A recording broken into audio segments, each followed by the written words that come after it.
Good morning dear students. मैं आपका SST अध्यापक शुभम तिवारी माया ज्ञानोदय संस्कार अकादमी बिरधालयपुर से आप सभी कक्षा 8 के विद्यार्थियों का आज के इस नागरिक शास्त्र की कक्षा में आप सभी का हार्दिक स्वागत करता हूं। विद्यार्थियों, नागरिक शास्त्र में हम थर्ड लेसन वैश्विक समुदाय एवं भारत के अंतर्गत आज के हमारा जो टॉपिक है वह संयुक्त राष्ट्र संघ। विद्यार्थियों, इसके पूर्व में हमने आपसे चर्चा की थी कि 20वीं शताब्दी में दो विश्व युद्ध हुए। प्रथम विश्व युद्ध 1914 से 1918 एवं उसके कुछ ही सालों बाद द्वितीय विश्व युद्ध भी हुआ, जिसके परिणाम बहुत भयानक हुए। जनधन की अपार हानि हुई, यहां तक कि आज भी उसकी स्थिति है कि हिरोशिमा नागासाकी जैसे दो नगर, तो आज भी ऐसे दो नगर हैं पूरे इस विश्व में जो आज भी इन दोनों युद्ध, द्वितीय विश्व युद्ध की मार से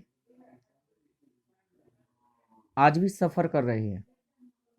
विद्यार्थियों, विश्व में ऐसी घटनाएं फिर कभी ना हो। लोग या विश्व के सभी देश एक दूसरे से इस प्रकार की गृह युद्ध न छिड़े। सभी देश अपनी अपनी सीमाओं में रह करके अपने अपने देश का विकास करें, नियमों का उल्लंघन ना करें। इसके लिए अंतर्राष्ट्रीय समुदाय में एक संघ, एक संस्था की स्थापना की गई, जिसका मुख्य उद्देश्य यह था कि भविष्य में कभी भी ऐसी स्थिति पैदा ना हो, और अगर दो देशों के बीच में कभी भी युद्ध की स्थिति बने तो उन दोनों देशों के मध्य हस्तक्षेप करने का अधिकार इस संघ के, इस संस्था के पास है। संसार के अनेक देशों की बर्बादी को देखकर यह अनुभव किया गया कि भविष्य में ऐसे युद्ध न हो। संसार में शांति और सुरक्षा बनाए रखने के लिए विभिन्न राष्ट्र ने सैन फ्रांसिस्को नामक नगर में आपस में विचार विमर्श किया और एक संगठन का निर्माण करने का निश्चय किया। 24 अक्टूबर 1945 को संयुक्त राष्ट्र संघ की स्थापना की गई।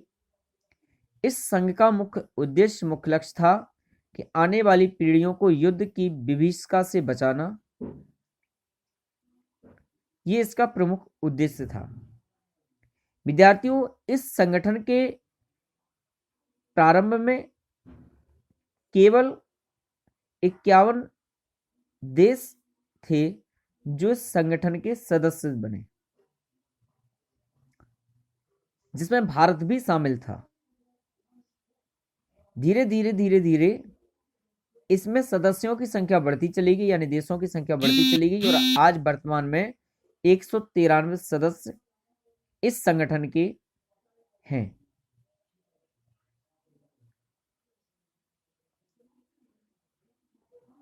अब आइए बात करते हैं संयुक्त राष्ट्र संघ के उद्देश्य।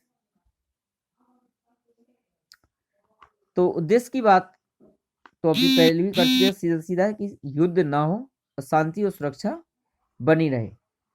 इसके लिए अंतर्राष्ट्रीय शांति व सुरक्षा बनाए रखना, राष्ट्रों के बीच मैत्रीपूर्ण संबंध को बढ़ावा देना, आर्थिक, सामाजिक, सांस्कृतिक समस्याओं को हल करने के लिए अंतर्राष्ट्रीय सहयोग सुनिश्चित करना, सभी लोगों के मौलिक अधिकारों को मान्यता देना,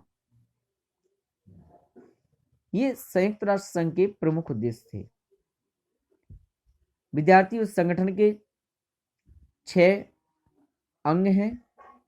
नंबर 1 महासभा, सुरक्षा परिषद, आर्थिक एवं सामाजिक परिषद, न्यास परिषद, अंतर्राष्ट्रीय न्यायालय और सचिवालय।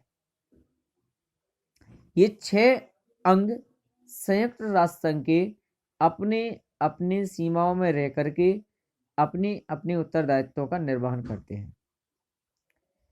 सुरक्षा परिषद का कार्य है सुरक्षा प्रदान करना संपूर्ण अंतर्राष्ट्रीय संगठन संपूर्ण देशों के लिए, सुरक्षा संबंधी मामले विवादों को सुलझाना।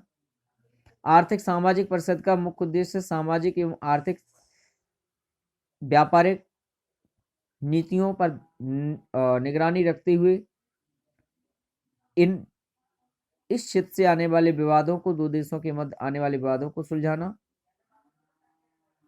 अंतर्राष्ट्रीय न्यायालय में न्याय व्यवस्था को बनाए रखने के लिए अंतर्राष्ट्रीय न्यायालय है। तो ये इस प्रकार के 6 अंग हैं। महासभा के बारे में बात करें, जनरल असेंबली संयुक्त राष्ट्र संघ के सभी सदस्य महासभा के सदस्य होते हैं। प्रत्येक राष्ट्र सदस्य महासभा में अधिक से अधिक 5 प्रतिनिधि भेज सकता है, किंतु मतदान के समय एक राष्ट्र का एक मत होता है। महासभा की बैठक वर्ष में एक बार अवश्य होती है। इसका अध्यक्ष 1 वर्ष के लिए चुना जाता है। सभी महत्वपूर्ण मामले महासभा में प्रस्तुत किए जाते हैं। महासभा इन पर विचार विमर्श करती है, अपनी सलाह देती है। विश्व की गंभीर समस्याओं पर विचार विमर्श करने के लिए विश्व सम्मेलन बुलाती है और विश्व का ध्यान उन समस्याओं और विशेष वर्गों की ओर दिलाती है जहां सुधार की आवश्यकता महसूस होती है। उससे संबंधित जनसभाएं तथा विचार गोष्ठियां आदि पूरे वर्ष आयोजित की जाती हैं। महिला वर्ष, बाल वर्ष, दिव्यांग वर्ष आदि।